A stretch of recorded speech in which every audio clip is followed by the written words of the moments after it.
బుచ్చిరెడ్డిపాలెం కొత్తగా నిర్మించిన మున్సిపల్ కార్యాలయాన్ని కోవూరు ఎమ్మెల్యే వేమిరెడ్డి ప్రశాంత్ రెడ్డి, మున్సిపల్ శాఖ మంత్రి పొంగూరు నారాయణ, ఎంపీ వేమిరెడ్డి ప్రభాకర్ రెడ్డితో కలిసి రిబ్బన్ కట్ చేసి భవనాన్ని ప్రారంభించారు. ఈ సందర్భంగా బుచ్చిరెడ్డిపాలెం మున్సిపల్ కార్యాలయం వద్ద పండుగ వాతావరణం నెలకొంది. ఈ సందర్భంగా ఆమె మాట్లాడుతూ, ఈ రోజు చరిత్రలో నిలిచిపోయే రోజు అని ఎమ్మెల్యే అన్నారు.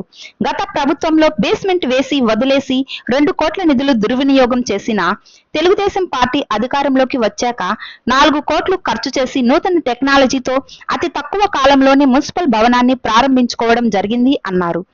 తెలుగుదేశం ప్రభుత్వం అధికారంలోకి వచ్చాక గ్రేట్ మున్సిపాలిటీగా అప్గ్రేడ్ చేసి ప్రజలకు అంకితం ఇస్తున్నానని తెలిపారు.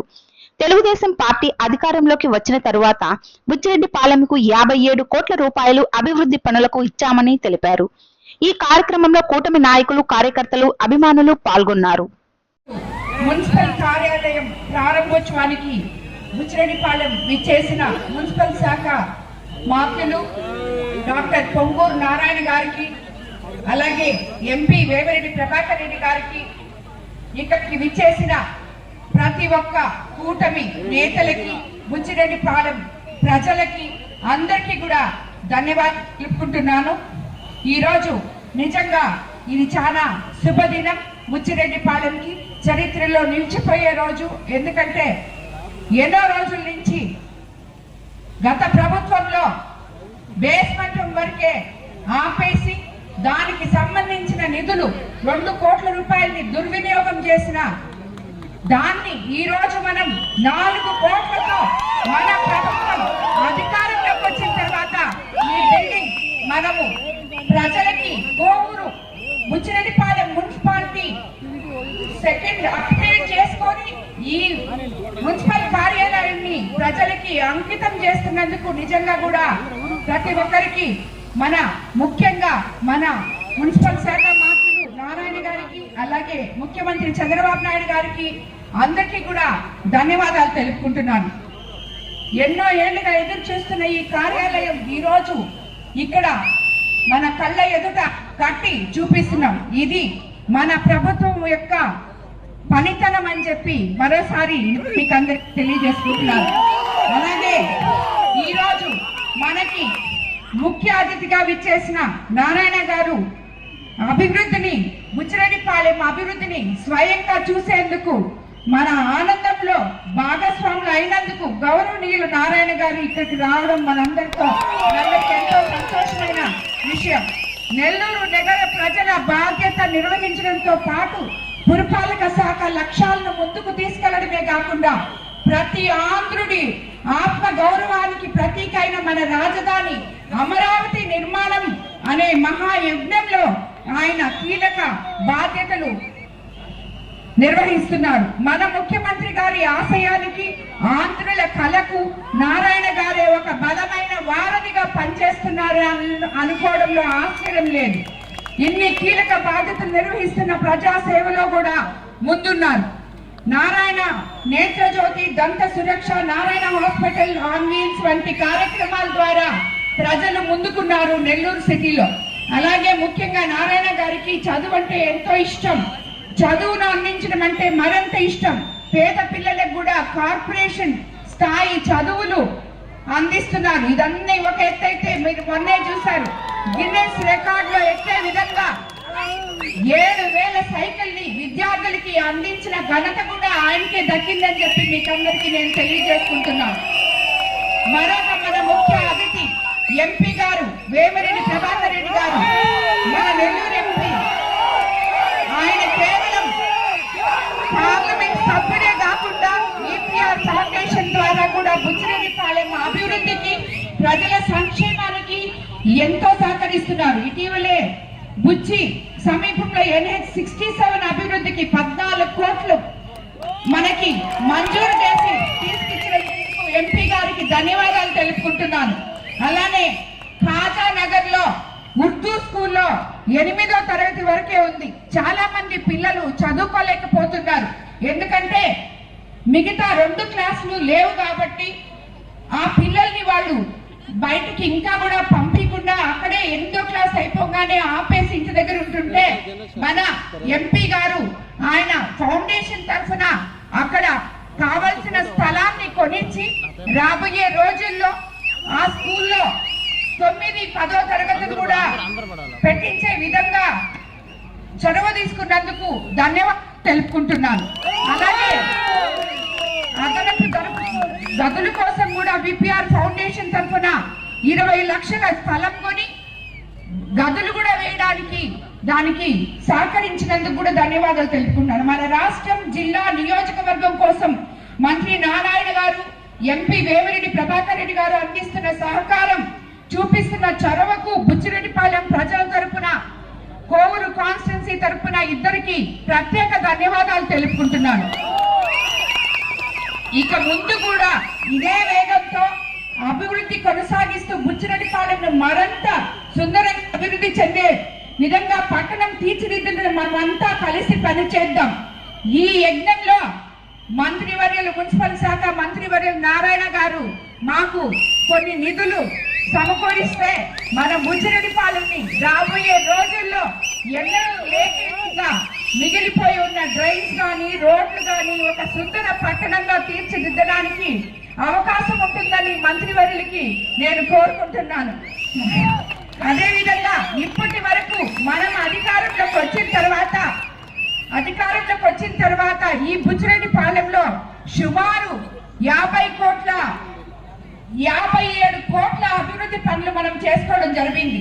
ఎంపీ గారి సహకారంతో కొత్త వంగళ్ళు వరకే పరిమితమైన 33 kV లైన్స్ బుచ్చి టౌన్ వరకు పొడిగించి 24 గంటలు విద్యుత్ అందించాం. సోలార్ రూఫ్ టాప్ కనెక్షన్లు, బుచ్చి కనిసరిపాలెం సబ్ స్టేషన్ అభివృద్ధి పనులు చేసుకోవడం జరిగింది. నగర పంచాయతీ పరిధిలోనే 100 kV ట్రాన్స్ఫార్మర్లు 35 ఏర్పాటు చేసుకున్నాం.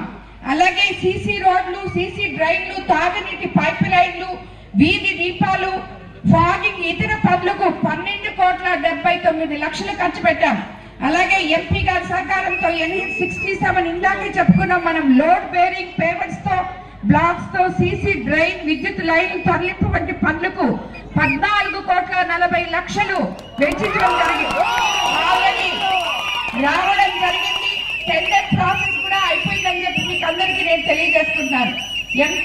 అలాగే మున్సిపల్ కార్యాలయం ఈరోజు మీరందరూ చూస్తున్నారు, 4 కోట్లతో నిర్మించుకున్నాం. ఎంఆర్ఓ ఆఫీస్ మెయిన్ రోడ్ 1,25 లక్షలతో ఆల్రెడీ ప్రారంభం చేశాం. మార్కెట్ రోడ్డుకు టెండర్లు పూర్తి, త్వరలో 65 లక్షలతో పనులు ప్రారంభించుకుంటున్నాం. బుచ్చిరెడ్డిపాలెంలో ఫైర్ స్టేషన్ అనేది లేకుండా ఇన్ని రోజులు ప్రజలు అవస్థపడుతుంటే ఈ రోజు 2 కోట్లతో ఫైర్ స్టేషన్ కూడా ఇక్కడ శాంక్షన్ చేసి త్వరలో అది కూడా మనం ప్రారంభోత్సవం చేసుకోబోతున్నాం. పురంధరపురం, రామచంద్రాపురం, కట్టుపడిపాలెం అవుట్లెట్ లో వీకర్ సెక్షన్ కాలనీలో తాగునీటి పైప్ లైన్లు 7,75,000తో 7,75 లక్షలతో మనం శంకుస్థాపన చేసుకోవడం జరిగింది. Ovveru urban primary health centre 9 లక్షలతో శంకుస్థాపన చేసుకోవడం జరిగింది. గుడిపల్లి కాలువకు సీసీ డ్రైన్స్ 64 లక్షలు. బుచ్చిరెడ్డిపాలెం చెన్నూరు రహదారిపై మల్దేవ్ కెనాల్ పై బ్రిడ్జ్ 2 కోట్లు. అలాగే టీటీడీ ద్వారా కట్టుపడిపాలెంలో శ్రీ ఈశ్వరమ్మ గుడి భజన మందిరం 30 లక్షలు. విపిఆర్ ఫౌండేషన్ సిఎస్ఆర్ ఫండ్స్ తో తాగునీటి సదుపాయాలు 20 లక్షలు. ఖాజానగర్ లో ఉర్దూ పాఠశాల మొత్తం 2,70 లక్షలతో విపిఆర్ ఫౌండేషన్ ద్వారా, సిఎస్ఆర్ ఫండ్స్ ద్వారా P4 కార్యక్రమంలో ఇక్కడ ఖర్చు పెట్టడం జరిగింది. అలాగే 25 లక్షలు ఎంపీ లాడ్స్ తో గాంధీనగర్ లో 13వ వార్డులో శ్మశానం నిర్మాణం కూడా సుమారు పూర్తిగా పోతుంది. 5 లక్షల ఎంపీ లాడ్స్ తో కట్టుపడిపాలెం 1వ వార్డులో అంగన్వాడీ భవనం కూడా కంప్లీట్ చేసుకోబోతున్నాం. సొంత ఇళ్ల స్థలాలు ఉన్న 285 మందికి ఇళ్ల నిర్మాణానికి కూడా మనం ప్రపోజల్స్ పంపించున్నాం. 87 పేద కుటుంబాలకి వైద్య అవసరాల కోసం మన ముఖ్యమంత్రి చంద్రబాబు నాయుడు గారి ద్వారా 1,75,000 ఈ బుచ్చిరెడ్డిపాలెంలో మనం సిఎంఆర్ఎఫ్ చెక్కుల ద్వారా ఇవ్వడం జరిగింది. కాబట్టి ఇటువంటి ఒక గొప్ప ప్రభుత్వంలో మనం ఉన్నాం. ఈ రోజు పేద ప్రజలకి అండగా ఇచ్చిన మాట నిలబెట్టుకునే ముఖ్యమంత్రి వెంట, కూటమి ప్రభుత్వం వెంట ఉన్నాం. ఈ రోజు ఈ కార్యక్రమానికి విచ్చేసిన ప్రతి ఒక్కరికి, ముఖ్యంగా మున్సిపల్ శాఖ మంత్రివర్యులకి అలాగే ఎంపీ గారికి మరోసారి ధన్యవాదాలు తెలుపుకుంటూ రాబోయే రోజుల్లో బుచ్చిరెడ్డిపాలెంని మరింత అభివృద్ధి పరుస్తానని చెప్పి మీకు అందరికీ తెలియజేసుకుంటూ అందరికీ మరోసారి 80వ శుభాకాంక్షలు తెలియజేసుకుంటూ ధన్యవాదాలు తెలుపుకుంటున్నాను. శాసనసభ్యురాలు ప్రశాంతి, మున్సిపల్ చైర్మన్ సుప్రజ, అట్లే మున్సిపల్ కమిషనర్ శ్రీబాబు, అందరికీ, ఇది వచ్చేసిన ప్రజలందరికీ, ఇక్కడ ఉన్న కార్పొరేట్ 4 కోట్లు పెట్టి మంచి మున్సిపల్ భవనం కట్టడం, దానికి మన మంత్రివర్యులు ఆయన బిజీ షెడ్యూల్లో దీనికి ఒప్పుకొని రావడం చాలా సంతోషం.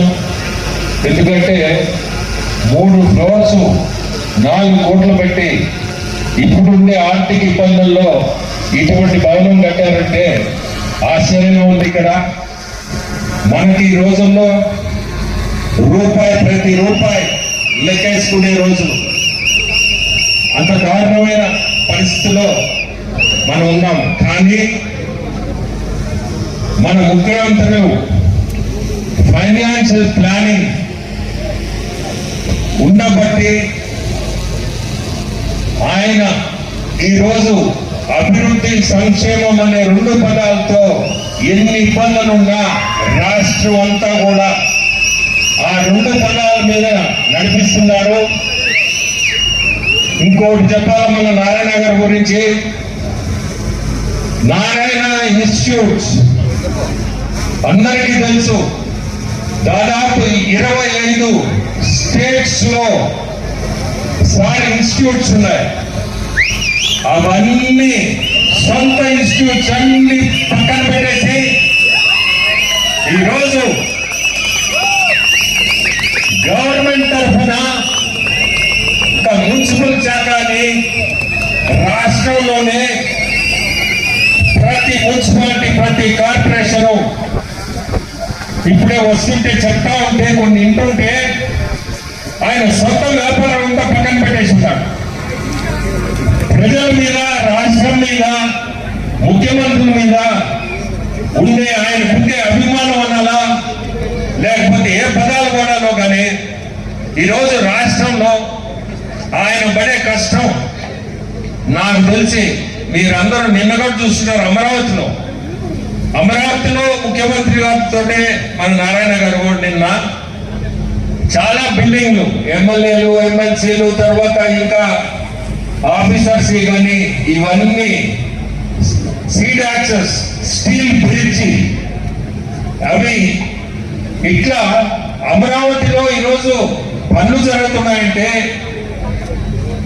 99% మన మంత్రివర్యులు, మన జిల్లా మంత్రివర్యులు నారాయణ. ఇది ఎందుకు చెప్తున్నా అంటే ఆయనకి దాదాపు 7 లక్షల మంది స్టూడెంట్స్ ఉన్నారు. నాకు ఆశ్చర్యం ఏంటంటే ఆయన మాట్లాడే ఏ పదమైనా రాష్ట్రం గురించి మాట్లాడుతున్నాడు కానీ ఆయన సొంతది పక్కన పెట్టేశాడు. అది గొప్ప విషయం. అంటే వ్యక్తిత్వం, మంచి వ్యక్తిత్వం, దాన్ని మన అందరం కూడా ఈరోజు మెచ్చుకోవాలా. నేను చెప్పాలనే చెప్తున్నా, ఒక్కొక్క మంచి వ్యక్తిత్వం అది. ఈరోజు బుచ్చిరెడ్డిపాలెంకి వస్తే మీ ఎమ్మెల్యే గారు ఎప్పుడు కూడా ప్రజలకి ఏది మనం మంచి చేయాలా, ఏది చేస్తే మంచిది. రెండోది, ప్రతిరోజు కూడా ఏదో ఒక ఊరికి పోయి ఈ ఊర్లో మనం ఏం చేయాలా, ఏం ఇబ్బందులు ఉన్నాయి ప్రజల్లో నుంచి తెలుసుకొని దానికి ఒక ప్యాషన్ ఎమ్మెల్యేగా ఒక ప్యాషన్ నేను కూడా చాలా ఎంకరేజ్ చేస్తా. ఇష్టంగా పనిచేసేటప్పుడు మనం కూడా దానికి సపోర్ట్ ఇవ్వాలి. అది డెఫినెట్ గా నేను సపోర్ట్ ఇస్తుంటా. ఎందుకంటే ఎవరైనా ఇష్టపడి పనిచేస్తున్నప్పుడు దాన్ని కొంచెం మనం ముందుకు నెట్టే ఇంకా ఉష్ణంగా పనిచేస్తారు. ఈరోజు మనం ప్రజలకి సేవ చేయాలి. ప్రజలకి సేవ అనే పదంతోనే ఈరోజు ఎమ్మెల్యే గారు కూడా కష్టపడతా ఉంటుంది. నేను ఎక్కువ చెప్పానంటే నా భార్య అని చెప్పుకుంటున్నాను అనుకుంటారేమో, అంతకంటే ఎక్కువ చెప్పాను. అంటే ఈరోజు సుప్రజ కూడా చైర్మన్ గా ఇటువంటి భవనంలో కూర్చోబోతుంది. ఆమె సంతోషం కాదు, కార్పొరేటర్లు మన మున్సిపల్ కార్పొరేటర్స్ అందరూ కూడా ఆ బిల్డింగ్ లోపల పోతే వాళ్ళ ఆనందం. ఒక మీటింగ్ జరిగిన ఎలక్షన్ల ముందు సంతోషం అది, ఎందుకంటే మంచి బిల్డింగ్ కట్టించున్నారు. ప్రజల మీరందరికీ ఒకటే చెప్పేది, రేపు మున్సిపల్ ఎలక్షన్లు వస్తున్నాయి. మీరందరూ కూడా ఈ అభివృద్ధి సంక్షేమం ఇవన్నీ మనసులో పెట్టుకొని రేపు ప్రతి ఒక్క వార్డు మనం గెలవాల ముద్రెడ్డి పాలనలో. ఎందుకంటే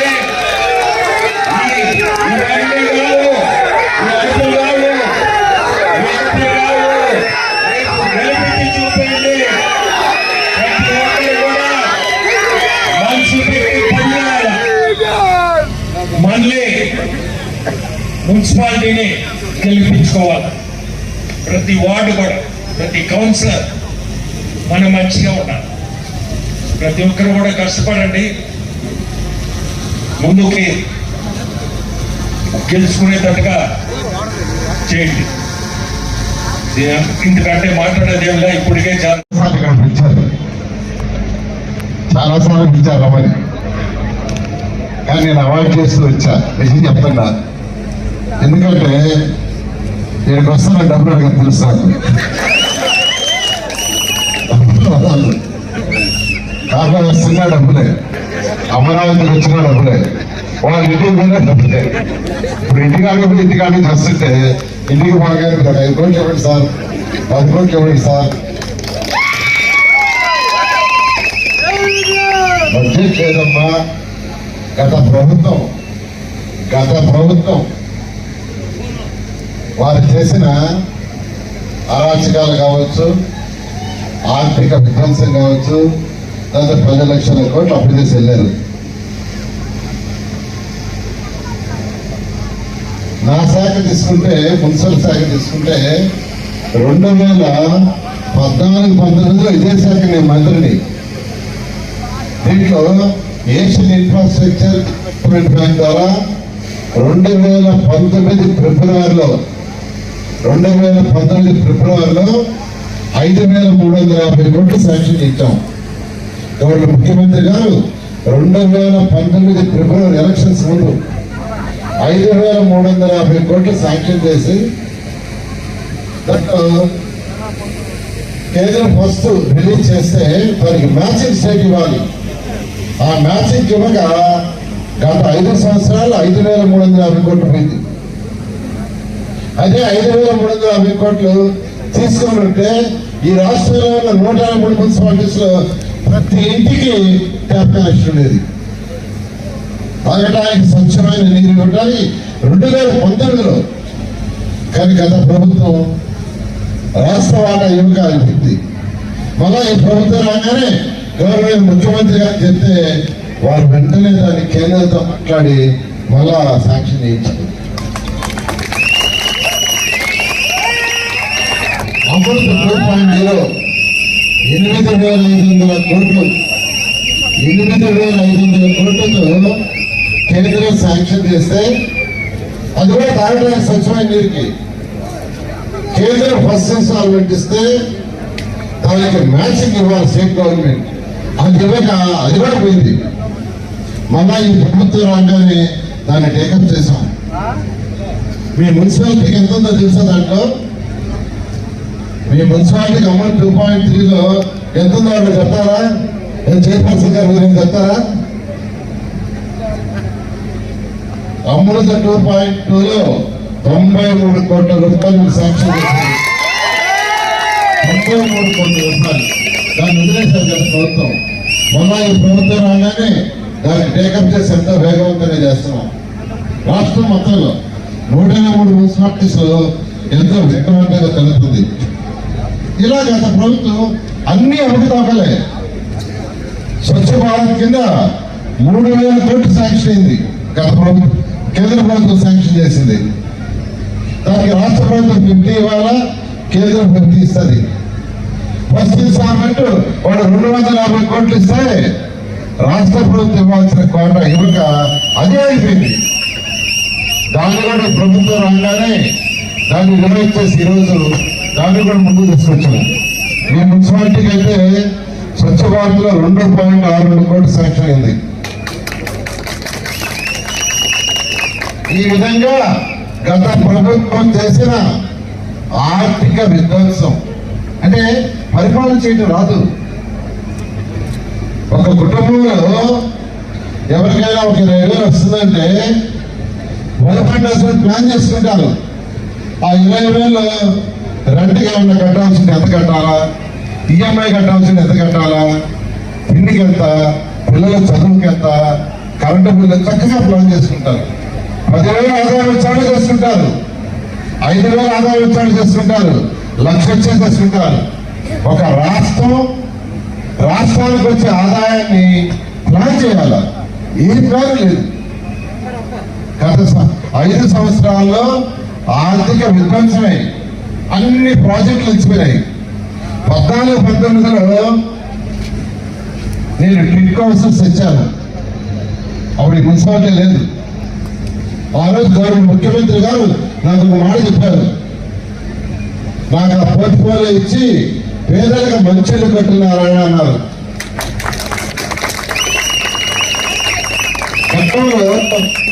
ఎలా కట్టేవాళ్ళంటే 4 గోడలు కట్టి స్లాబ్ వేసేవాడు. ఇప్పుడు కూడా పక్కనే ఉండే ఈ వెంకటేశ్వరపురంలో కట్టేవాళ్ళు 4 గోడలు కట్టి స్లాబ్ వేశారు. ఆ పక్కనే టిట్ హౌస్ కట్టారు. చూడండి ఎలా ఉన్నాయో. 2014-19లో అమరావతి రాజధాని కోసం నేను అనేక విదేశాలు తిరిగాను.